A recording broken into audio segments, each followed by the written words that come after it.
Assalamualaikum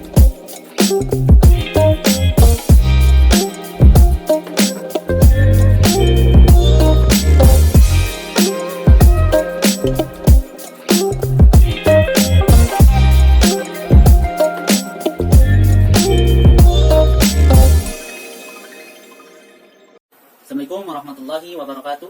Perkenalkan, nama saya Rizal Sabani, NPM 100307177117033 dari Prodi Pendidikan Agama Islam, Fakultas Tarbiyah dan Keguruan. Pada kesempatan kali ini, saya akan mempresentasikan hasil dari penelitian saya, yaitu yang berjudul Pengelolaan Program Pesantren Mahasiswa dalam Menghasilkan Generasi Dai di Darut Tauhid Bandung. Kemudian penelitian ini terkait dengan pengelolaan, maka rumusan masalah yang ada pada penelitian ini yaitu yang pertama, bagaimana perencanaan program pesantren mahasiswa dalam menghasilkan generasi dai.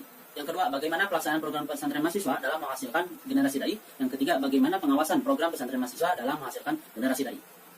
Metode penelitian yang digunakan pada penelitian ini yaitu diantaranya pendekatan dan metode penelitian. Yaitu penelitian ini menggunakan pendekatan kualitatif dan metode penelitian kualitatif deskriptif. Kemudian ada jenis data. Jenis data pada penelitian ini yaitu yang digunakan oleh peneliti data kualitatif, yang merupakan data berbentuk kata, kalimat, gambar yang merupakan kumpulan data-data non-angka yang bersifat deskriptif. Sumber data yang saya dapatkan dari penelitian ini yaitu yang pertama, data primer. Dari peneliti ini adalah wawancara dengan kepala unit, bagian dakwah dan ibadah, kemudian Rembang, musyrifah, dan santri-santriwati. Data sekunder penelitian ini adalah dokumentasi kegiatan dan web dari program tersebut. Kemudian teknik pengumpulan data yang digunakan dalam penelitian ini yaitu studi pustaka, wawancara, dan studi dokumentasi. Yang terakhir, teknik analisis data.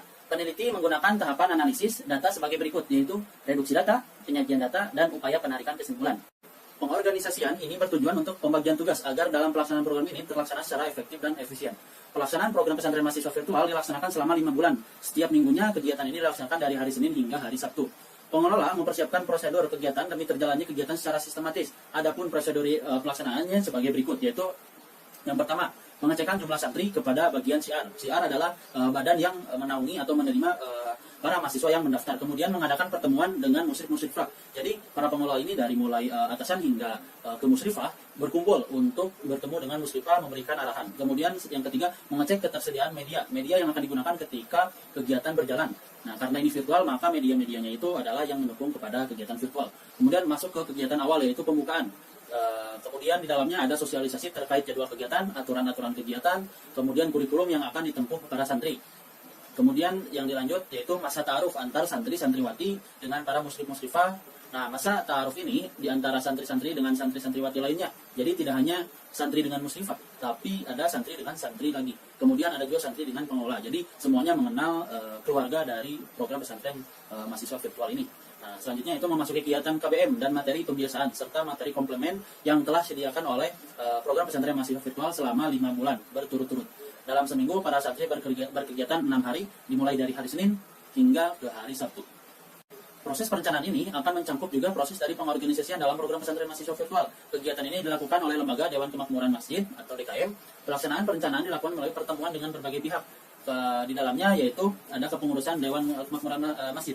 Dalam pertemuan penempatan tugas dan pengukuran kebersihan program pesantren mahasiswa virtual ini. Hal ini sebagaimana disebutkan oleh George R. Terry bahwa planning adalah sebuah proses di mana seseorang manajer memutuskan tujuan, menetapkan aksi untuk mencapai tujuan tersebut.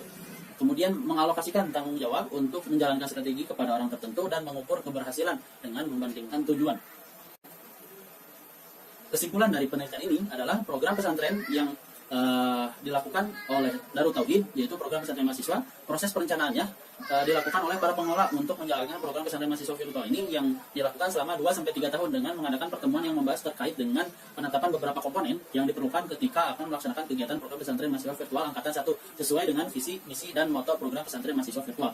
Kemudian ada proses pelaksanaan program pesantren mahasiswa virtual ini dilakukan selama kurang lebih 5 bulan dengan rincian 6 hari dalam seminggu. Para santri selama itu diberikan materi-materi dasar terkait ilmu agama serta ilmu bahasa meliputi akidah fikih, ibadah, Al-Quran, manajemen kolbu, bahasa Arab, dan bahasa Inggris. Kemudian ada komponen yang menjadi fokus pengawasan, yaitu adalah terhadap persiapan acara seperti alat-alat untuk menunjang kegiatan, rekaman materi, ketersediaan ustadz. Kemudian para pelaksana pengawasan pada absensi, aktifan santri menjadi hal yang diawali pula, dan pada akhir kegiatan para pengelola melakukan pengawasan dari hasil kegiatan.